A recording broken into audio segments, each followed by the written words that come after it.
Hello and welcome back to the PSISTORM Esports Network. I'm your host Chickenman here for your weekly esports results and highlights. This week we've got a stacked Counter-Strike segment, the RLCS Fall, and the start of the PUBG Global Championship, so let's get into it.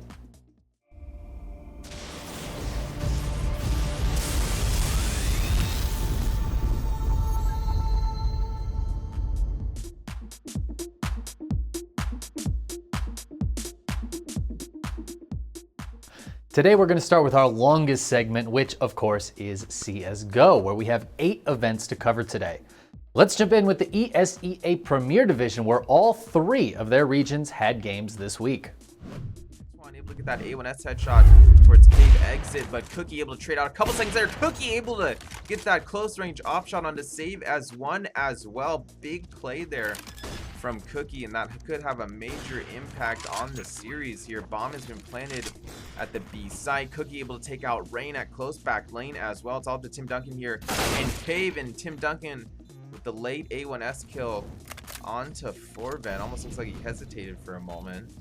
Maybe he was just playing with his food. He could have lined up the collat. Ultimately, Tim Duncan left in a 1v2. He'll be finished off by Yellow coming out of close back. For one kill. He won't be spotting Kios toward dark though yet. He's going to not check it completely. Shift his way down the ladder. Will he check his close left? I don't think so. It's going to be a free kill for Kios, and he gets a lineup as well. Kios makes it happen. 16-14 for LDLC on map 3. That's a heartbreaking way for it to end for Copenhagen Flames. 15 seconds remaining. Missed him on the peak from Coffin. Takes out one. Infinite with a perfect peek though towards Flower Boost. Able to headshot MOTM. Looks like the plan will go out. DJ able to kill Mistem in construction. Mango does kill Infinite back through Cross, but suddenly it's only Spray remaining there for ATK. He's picked off and Cross by Pawn alone. Still plenty more games to come in all of those regions over the next few weeks. The Frag League Season 7 continued through their games this week as well. Man, this is going to be a tough one. They still have some utility to play with though, Alex, and this is going to be everything. If the utility is in place, they're going to be in a decent initial setup, but they have to get the first opening duel without trading anything back. If they can't do that, I think that's just the round gone. Instantly there, leg shot, but it's not a kill, and even Beetlejuice doesn't get away with one. It's 1-on-3, Beetlejuice! He gets the first, second! No! No way! Elfman, he knows he cannot give this one away. Smoke goes down, but there's no hit. Now he has Picks it up. Oh, he sees him, and there you go! It's going to be Conqueror ends it eventually, and Elfman is of course the one to close it out. Jeez. The Elisa Invitational Winter started the online stage of their tournament. Well, he's able to bring back one. Zacher maybe a little ambitious with the AWP, and remember, Starry's on low HP. He has a smoke and a flash, so could go for the Ninja Defuse, and man, oh man, would this be a clutch of the ages running out of Palace? Oh no, that's the biggest kill that he needed to find. Ronin falls, flash goes high. Starry trying to play the time. 12 HP's the difference. Banjo taps it. Starry, is he gonna peek? No, he bites his nerve. He holds his tongue, and now Banjo's gotta smoke and go for the defuse. It all depends on if he lands the bullet. And through the smoke, Starry denies the clutch. The dreams crushed in Fnatic fall. The Pinnacle Fall Series number 3 started up and played through their regional Swiss stage. As they check, they do not check, but they do not get the frag by Leo's hand as well. Winter. Oh boy, VSM, no way, with a P2000, are you kidding me? VSM with a P2000, Smiley on fur, and this is TRK 1v2. Ladies and gentlemen, we have come to the final countdown. It is the end of the road here for the side of one or the other team. Let's see, I think it's, well, we know who it is, but let's see if it is actually going to be the case. It's a 1v1 between TRK and Smiley. And he knows there's no defuse going in. And he's still not defusing. That's it. GG, ladies and gentlemen. GG Unique 22-18 as they finish it off with the final hurdle being Mirage. The FunSpark Ulti Europe Season 4 held their closed qualifiers. Sağ tarafındalar artık. Voxy, GXX'i de düşürüyor ama Şener hemen Voxy'yi aldı. X-Sual short tarafına bir bakıyor. Şener'den buraya bir nade geldi. 50 cana kadar düştü. 4 ve 2 bir durum var. Yuan Flatro Imor'u da düşürdü. Arkalıyor X-Lot. Yuan Platro düşürdü ama Zantares hemen toparladı. Şu an Şener tek başına aldı ve Zantares Şener'i de 4 teams made it through those closed qualifiers and into the main event, which has already started up. And our final few events for Counter-Strike all finished up this week, starting with the Republic League Season 2, where Fnatic and Eternal Fire fought it out in the finals. It's just ridiculous. Falling apart here. Nades as well for good measure, and Woxic trying to take Jules, and 5-on-3 now for Fnatic, looking so solid. Only 2 remaining, and this could be it. Fnatic absolutely hands on the title. Just need to close this one out. Yeah, Woxic gets trapped with the bomb, mate. Like, it is just capitulation. You know what I mean? It's 13-7 or whatever. I guess the game's over, guys. We tried our best. Not for us. And they just get ripped apart in the final round. And I think that really... Fnatic takes the win there to end the Republic League. In the Fire League, it was 9Z team up against Isurus.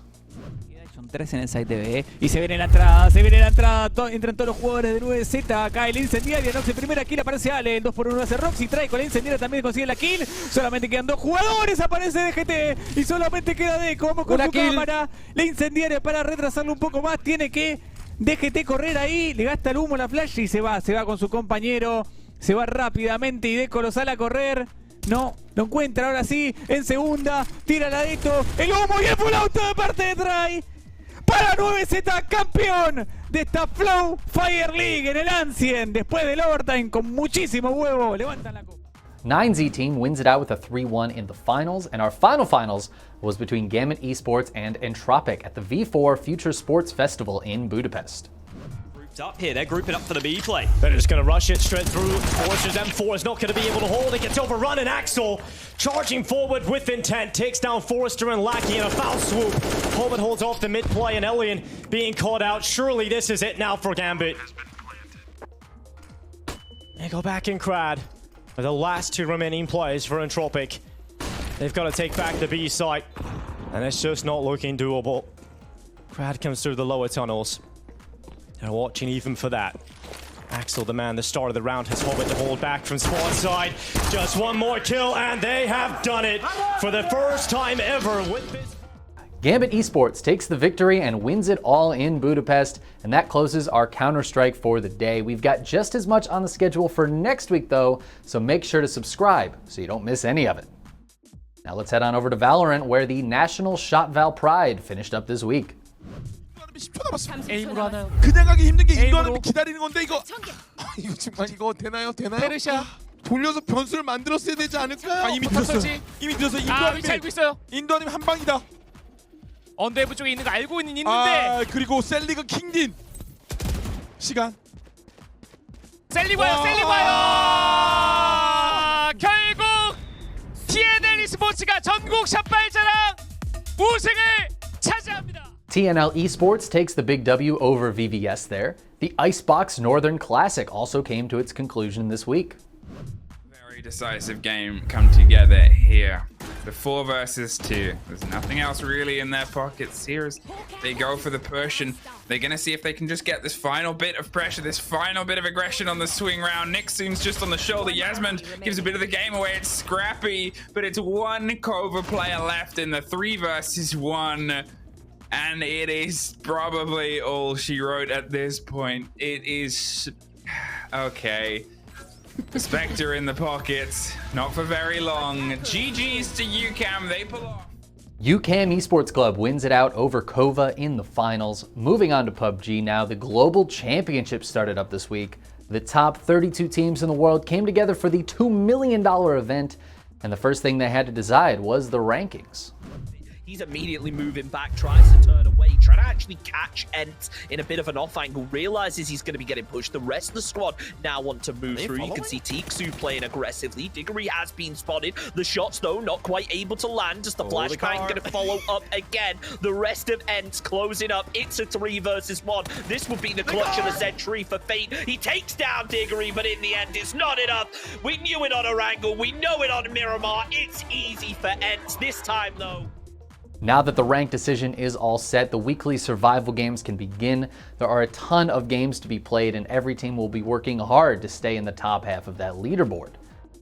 Next up, we're heading over to Starcraft 2, which had one of the most exciting matches of the year play out this week in the King of Battles Grand Finals.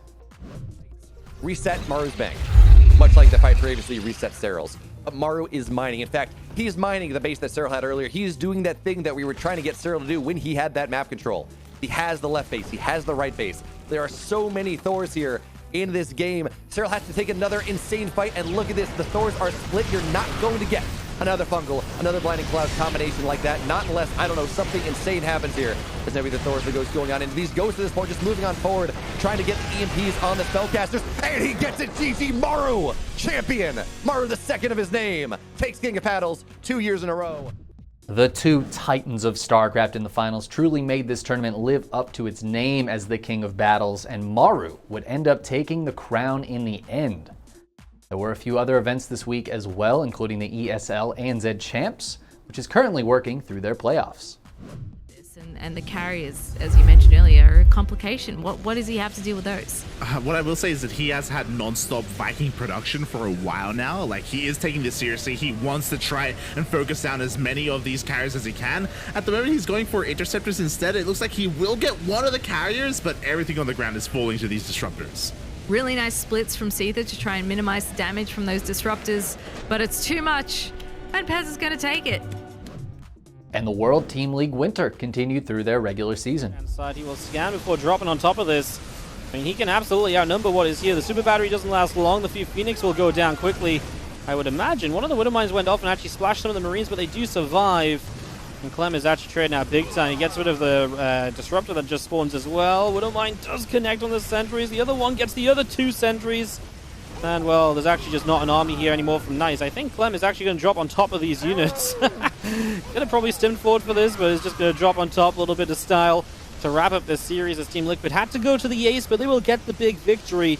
They will get 2 points still. And, well, Good Game Gaming will get 1 point today. That's it for this week in StarCraft, but we've got plenty more happening right now that we'll be covering next week, so be sure to tune in. In the meantime, let's check out the Dota 2 Champions League, where Season 5 is nearing its end. How are they looking as well? They do have the buybacks on Asgold as well as Dream. These racks going to be contested up here. Look at how quickly they go down, and Dream just going to be able to move himself around. He kept the Titan Sliver. It's going to be the Abyssal Blade onto him through that BKB, but he's going to be able to get himself away from this. In fact, he's going to turn around. The buyback, the Fiend's Grip comes out into the Phantom Lance and the Vacuum back now as well into the Meteors. It's going to be so much damage, but the stun from the Spear. Do they have anything? And 11's going to try his best to do this with the normal punch coming through. 11 GG is going to be called, and the last stand won't stand as 11 will even be taken down here. Only a few more matches to go before they crown a champion. Speaking of champions, let's go check out League of Legends, which had a couple of tournaments this week. The National Electronic Sports Tournament in China finished up with the finals between Suning and Team WE. It's all gone pear-shaped. Shifeng was busy trying to 1v1 Shun. Panda just ran it, and then Cullen's just... what can he do? What can he do? GG. Suning able to take the victory 3-0 there. We also had the Vietnam Championship Series start their winter group stage this week. Give it a shot, apparently. I think it might have been Garm calling for it, though, as Drakthar will go down immediately to the Viego, give him that reset. There's the first knock-up into a bigger Felios ult, but that's just a little bit too far behind. They will pick up Levi, though. But look at DivKid. He's got the resets. He's hippity. He's hoppity. He's coming for your property as they move into the base. He does go down in the end, but it does not matter as Kiaya will beat Elio to death. On the other side of the fight, we have Glory taking on B and Cardi. They're playing it safe. Elio somehow dodging every single boulder. But Glory finally falls, and BTS have been destroyed. Well, that about wraps up our league segment, although we do have another league to cover, this one of the Rocket variety. The Rocket League Championship Series played through 3 more regions this week: Asia Pacific North, South America, and Europe. Mas no rebote que defende muito bem o Els. Tentativa da Fúria, vem com tudo pra frente, tomou 2 gols, não gostou do resultado e vem pra cima mais uma vez, quer ampliar o placar. O passe estranho com a TG1, deixou com o Mendes, aliás, em Pinheiro, mandou pra cima, 1 minutinho no relógio, a bola vem no redirect, olha o golaço! Gol da Fúria! Caio TG1, a mecânica, a leitura, a perfeição, Volpini. ただしかしそこにいるのは名手ポポ。逆に返していきます。その先に追いすがっていくのは根本。E50 レトロから跳ね返ってきたボール、これはいけない。カウンターのカウンターが来ています。刺さったー。More time wasted off the clock. Every single time the ball gets popped. That clock ticks closer to 0, ticks closer to an endpoint win. Seiko! He's done it again! Could have been anybody else. Seiko has been unbelievable, unreal, unstoppable, and undeniable. 3-1 endpoint. And they are looking like they just will not be under any measure of doubt. There's another one. Relating Wave gets himself on the board. Everybody has got a goal, and they are heading towards that European Grand Prix Championship. Endpoint takes it there in Europe, Tokyo Verity Esports in Asia Pacific North, and Furia Esports in South America. We're getting real close to the fall major, which will be held in Stockholm early next month. And that just about does it for this episode. I hope you enjoyed it. If you did, be sure to give us a like and subscribe to the channel so we can keep you up to date. As always, I have been the Chickenman here for the PSISTORM Esports Network, and I'll see you next time.